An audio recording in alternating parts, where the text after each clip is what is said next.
Assalamualaikum teman-teman. Seperti biasa sebelum mulai Mimin mendoakan semoga teman-teman semua selalu dalam keadaan sehat walafiat.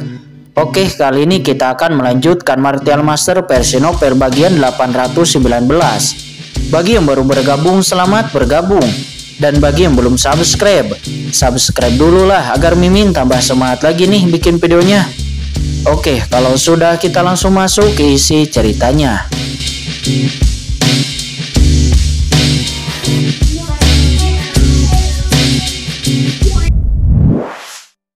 Apa asal-usul mayat iblis kuno ini? Kata Kincen wajahnya berubah. Tetapi dia tidak khawatir. Sebaliknya, dia sekali lagi menelan tubuh mayat iblis kuno ini. Kali ini, Kincen mendorong pohon iblis dari 10.000 alam. Segera dari pohon iblis 10.000 alam, tentakel-tentakel hitam pekat keluar dan tiba-tiba itu menyelimuti mayat iblis kuno itu. Dan sesaat berikutnya, mayat iblis kuno itu telah ditarik dan dimasukkan ke dalam cakram Gyeokgyan Kun. Dan gua itu seketika kosong. Kincen menghela napas lega seperti yang diharapkan. Pohon iblis dari 10.000 alam sangat kuat. Harta paling berharga dari ras iblis. Mampu menekan semua kekuatan ras iblis. Ayo, mari kita lihat lagi apakah ada harta karun di gua iblis ini, kata Kincen seraya mengguncang sosoknya. Dia dan Chen Sisi menyapu ke kedalaman gua iblis. Namun sangat disayangkan bahwa di gua-gua ini tidak ada lagi monster ataupun pena suci. Semuanya kosong, hanya beberapa batasan yang telah dilanggar. Ayo pergi, jangan biarkan guru ilahi itu pergi. Setelah menyapu gua iblis, Kincen dan Chen Sisi berdiri. Dan Kincen kemudian menghitung. Dan lalu napas guru ilahi itu segera muncul dalam persepsinya. Oke, Kincen terkejut dan dia mengerutkan kening. Tempat di mana guru ilahi itu pergi harusnya adalah di kedalaman dunia iblis ini. Tetapi Kincen tidak menyangka guru ilahi itu pergi ke pinggiran dunia iblis. Apa yang akan dia lakukan, kata Kincen. Awalnya seperti yang diharapkan, pemimpin guru ilahi itu tahu tentang dunia iblis ini. Dan dia harusnya memasuki kedalaman dunia iblis ini sesegera mungkin dan mencari harta karun. Sehingga dia bisa pulih lebih cepat. Tetapi sekarang dia menjarah di luar dunia iblis. Jadi bagaimana Kincen tidak mengerti? Apakah dia ingin melarikan diri dari sini? Mustahil. Namun Kincen menggelengkan kepalanya. Karakter seperti guru ilahi tidak akan pernah mundur karena masalah sepele seperti itu. Dia percaya bahwa keinginan terbesar lawan sekarang adalah memulihkan kekuatan dan kemudian mendapatkan kembali mayatnya. Tidak peduli apa yang dilakukan lawan, itu pasti untuk dua tujuan ini. Pergi, aku ingin melihat apa yang akan dilakukan oleh guru ilahi ini. Kincen dan Chen Sisi bergandengan tangan dan segera menyapu ke pinggiran dunia iblis. Saya tidak tahu berapa lama aura dunia iblis menjadi semakin lemah, seolah-olah telah mencapai ujung dunia iblis. Di bagian lain dunia iblis ada tempat percobaan yang luas, di mana roh jahat begitu kuat dan roh suci tetap hidup. Itu adalah tempat pengalaman manusia di mana reruntuhan dan harta karun berada. Guru ilahi itu benar-benar kembali ke tanah pengalaman manusia. Kincen bahkan lebih penasaran kali ini pihak lain datang ke sini, pasti itu dengan tujuan yang pasti. Dan ketika Kincen juga Chen Sisi dengan hati-hati mengikuti guru ilahi. Di tempat lain, sebuah garis hitam menembus kekosongan. Di persimpangan dunia iblis ini ada tanah percobaan umat manusia. Sebuah gunung suci bercahaya berdiri di sini. Dan di puncak gunung suci, nampak bentuk guru ilahi muncul. Jika Kincen ada di sini, dia akan terkejut. Karena sosok pemimpin guru ilahi pada saat ini telah menjadi sangat muda lagi. Dia berubah menjadi penampilan putra ilahi lagi. Dan gunung suci kuno ini juga nampak sangat terkenal sebagai tempat ujian percobaan di surga. Itu dikenal sebagai gunung penjaga umat manusia. Ini mengandung batasan dan paksaan yang tak terbatas. Karena setelah melewati gunung suci kuno ini, semua orang akan memasuki ruang lingkup dunia iblis dan akan bertemu dengan penguasa tertinggi dari ras lain seperti ras iblis. Dan di gunung penjaga ini ada batasan yang ditinggalkan oleh kekuatan besar ras manusia purba. Setelah master ras manusia dalam bahaya, mereka dapat melarikan diri ke dalamnya. Master manapun di dunia iblis tidak akan dapat membobolnya. Karena begitu masuk, selama itu tidak dapat merasakan napas umat manusianya, itu akan diselimuti oleh larangan di gunung penjaga, tercekik di tempat. Dan gunung penjaga ini juga merupakan tempat inti berkumpulnya para master manusia dalam semua percobaan surgawi. Selama mereka menerobos tahap air suci surgawi dan mereka merasa bahwa mereka memenuhi syarat untuk memasuki dunia monster dan talenta terbaik yang bersaing dengan ahli teratas dari 10.000 ras, mereka akan datang ke gunung penjaga ini atau bergabung atau berjalan sendiri. Saat ini di gunung penjaga ini banyak talenta top telah berkumpul. Semuanya luar biasa dan mereka yang bisa datang ke sini adalah yang terbaik di antara umat manusia, master puncak. Dan orang biasa tidak memenuhi syarat untuk datang ke sini. Apa master lain ada di sini? Orang ini sebenarnya datang dari arah dunia iblis. Tiba-tiba semua orang melihat aliran cahaya meledak dari alam iblis dan itu langsung jatuh di gunung penjaga. Dan aura Yuan Suci yang menakjubkan membumbung ke langit membentuk penglihatan yang luar biasa. Siapa orang ini dari arah alam iblis? Apakah itu master teratas dari dunia mana? Putra ilahi. Orang ini adalah putra ilahi dari wilayah yang relatif jauh. Apa putra ilahi? Sepertinya aku pernah mendengar nama orang ini. Ya, itu dia. Suara kaget bergema dan kemunculan putra ilahi langsung menarik perhatian banyak master yang telah hadir di sana. Apakah orang ini kuat? Ada juga orang dengan ekspresi bingung. Mereka yang bisa datang ke sini adalah semua talenta terbaik di rumah besar. Mereka semua jenius dan tentu saja mereka sangat bangga. Saat ini sosok putra ilahi itu bergetar dan begitu dia muncul di gunung penjaga ini, dia melangkah keluar dalam satu langkah dan sampai di tempat terbuka inti di puncak gunung penjaga. Di puncak gunung penjaga terdapat ruang terbuka yang sangat megah. Di ruang terbuka, banyak master, masing-masing dengan momentum luar biasa, menempati posisinya masing-masing. Namun terlihat bahwa meskipun yang kuat di ruang terbuka semuanya adalah master di atas master, mereka juga terbagi menjadi beberapa level yang berbeda. Yang ada di tempat terpencil itu relatif lemah dan semakin banyak intinya, semakin kuat auranya dan semakin menakutkan. Begitu putra ilahi itu muncul, dia langsung meluncur menuju inti ruang terbuka. Kamu putra ilahi macam apa? Beraninya kamu langsung datang ke tempat inti? Namun sesosok tiba-tiba menghentikan putra ilahi dengan seringai di sudut mulutnya. Dan dia nampak berkata dengan nada menghina. Orang ini bernama Pei Leng, dia berasal dari rumah Guang Yuetian. Kamu memblokirku, cepat keluar, kata putra ilahi. Matanya acuh tak acuh, dia bahkan tidak menatap Pei Leng.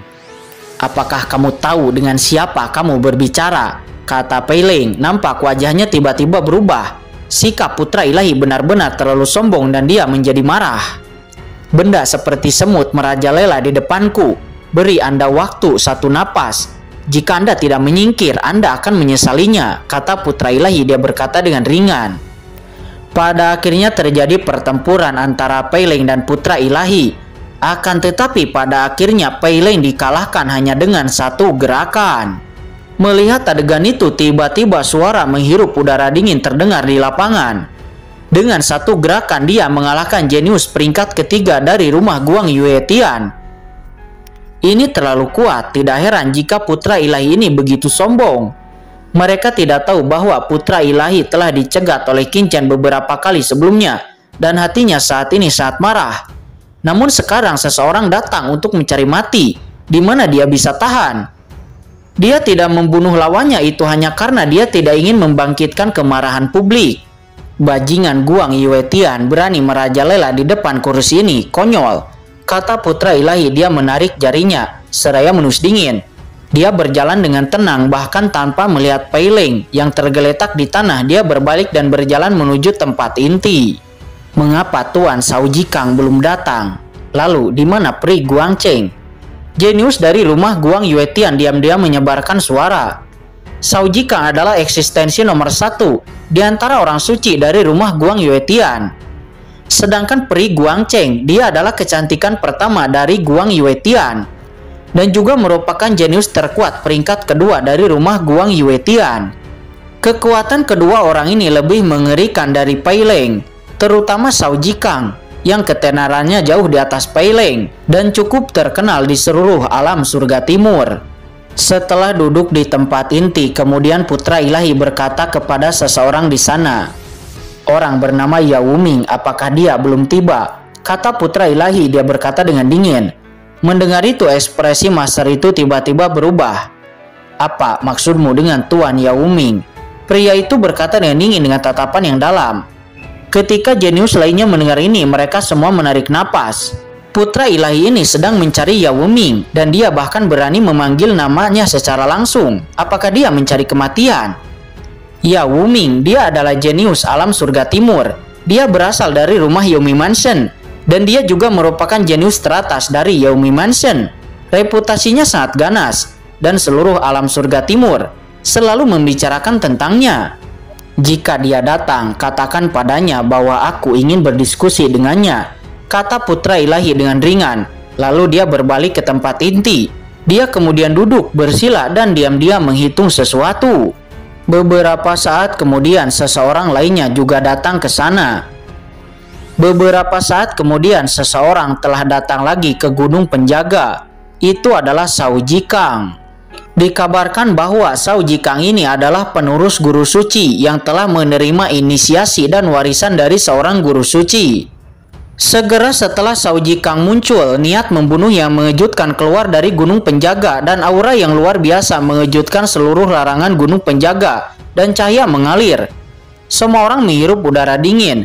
Shao Jikang ini benar-benar pantas menjadi arogan nomor 1 dari rumah Guang Yuetian dan ternyata kekuatannya begitu kuat. Meskipun banyak orang yang hadir adalah master tingkat master, mereka masih bisa merasakannya dengan jelas. Aura yang memancar keluar dari Shao Jikang ini lebih menakutkan daripada mereka semua. Shao Jikang, orang ini telah mempermalukan seluruh rumah Guang Yuetian kita dan melukai Tuan Peileng. Seseorang berbicara dengan cepat dan langsung menunjuk ke arah putra ilahi di area inti. Mendengar itu, Shao Jikang menoleh dan melihat putra ilahi, tetapi ada sedikit keraguan di matanya dan dia tidak bertanya. Shao Jikang tidak membalas dendam kepada putra ilahi, tetapi sebaliknya dia memarahi Peileng. Kemudian Shao Jikang duduk bersila di atas batu besar di area inti dan dia menutup matanya. Melihat itu, ini mengecewakan orang-orang dari rumah Guang Yuetian, tetapi mereka tidak bisa memaksa Shao Jikang untuk mengambil tindakan. Setengah hari kemudian, tiba-tiba dari atas langit bermunculan bunga-bunga dan langsung jatuh ke bawah. Kemudian disusul oleh kemunculan sosok wanita. Wanita ini nampak sangat cantik. Ternyata wanita ini bernama Su Yanyu. Su Yanyu, dia adalah arogan teratas dari Chang Rongtian di alam surga timur. Dia sangat terkenal sehingga semua orang di gunung penjaga nampak bersemangat. Dia tidak hanya cantik, tetapi juga memukau, tetapi juga merupakan master top. Di bawah dua aura ini, itu secara alami membuatnya tampak seperti Dewi 9 hari. Setelah sampai, wanita itu langsung duduk bersila dan menutup matanya. Selanjutnya ada beberapa master top yang juga datang, dan putra ilahi hanya memperhatikannya, dan dia hanya menonton dengan tenang tanpa terburu-buru. Saat ini di luar gunung penjaga, nampak Qin Chen dan Chen Sisi berdiri dengan bangga di dalam kehampaan tertentu dan dia bersembunyi di sana. Gunung penjaga, mereka berdua tahu bahwa di gunung penjaga ini mereka tidak akan dapat melakukan apapun, tetapi mereka tidak masuk ke dalamnya karena di sana ada putra ilahi dan itu membuat Qin Chen sangat bingung.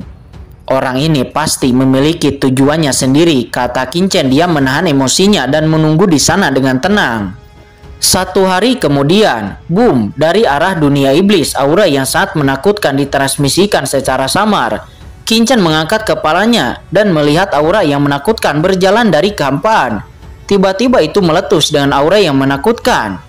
Qin Chen dan Chen Sisi mendesak cakram Gyo Qian Kun dan mereka berdua bersembunyi di dalam kehampaan.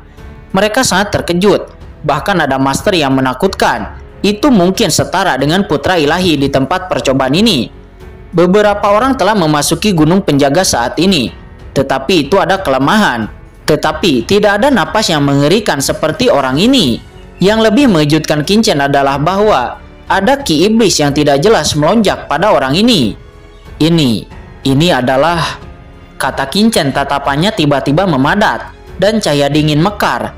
Aura magis pada orang ini sangat mirip dengan teknik tabuk gelap yang digunakan Xiu Chengje saat itu. Orang ini adalah orang dari rumah Yomi Mansion, kata Qin Chen. Dia berkata dengan dingin. dengan rasa kebencian yang mendalam melonjak dari tubuhnya, dan dia tidak akan pernah melupakan napas seperti ini. Orang ini dari rumah Yomi Mansion. Mengapa dia datang dari arah dunia iblis dan pergi ke gunung penjaga? Chen Sisi nampak terkejut. Apa mungkinkah? Tiba-tiba Qin Chen dan Chen Sisi mengeluarkan suara lembut. Mereka melihat sosok itu. Sosok itu benar-benar melewati gunung penjaga dan pertama-tama memasuki kedalaman tanah percobaan manusia dan kemudian kembali ke gunung penjaga. Apa tujuan orang ini melakukan ini? Qin Chen dan Chen Sisi saling melirik dan keduanya merasa terkejut. Orang ini melakukan ini jelas karena dia tidak ingin orang lain tahu bahwa dia berasal dari dunia monster. Tetapi mengapa pihak lain menyembunyikan fakta ini? Kecuali, kata Qin Chen, di dalam benaknya tiba-tiba sebuah kemungkinan muncul. Boom, setelah sosok itu berbalik ke gunung penjaga, dia langsung mendarat. Tiba-tiba aura megah melonjak ke langit membentuk cahaya yang menakutkan. Ini Tuan Yao Wuming. Tuan Yao Wuming sudah kembali. Merasakan napas ini turun, banyak ahli top di gunung penjaga nampak terkejut. Segera banyak penguasa yang kuat melihat orang-orang yang datang, semuanya menunjukkan keseriusan. Orang ini tidak lain adalah Yao Wuming, jenius teratas dari rumah Yomi Mansion.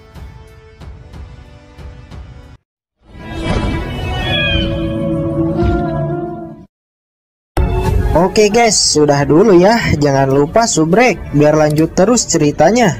Bagi yang sudah subrek, mudah-mudahan dimudahkan rezekinya. Mimin undur diri. See you next and goodbye.